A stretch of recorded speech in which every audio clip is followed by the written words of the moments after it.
మోత్కూరు మండలంలోని పనకబండ గ్రామంలో వరుణదేవుడు రాక రైతులు ఇబ్బందులు పడుతున్నారు.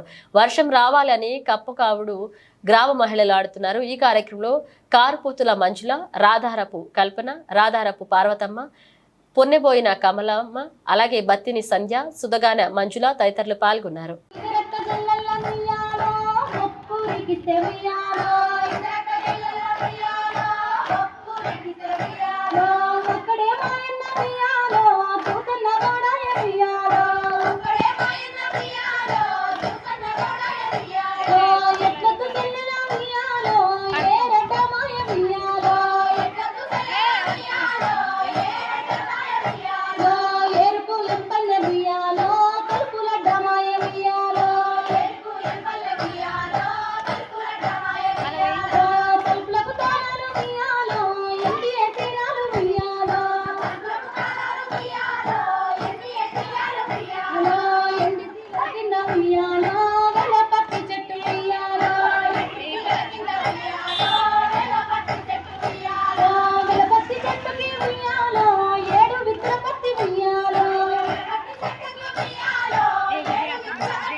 చిన్నది వడికింది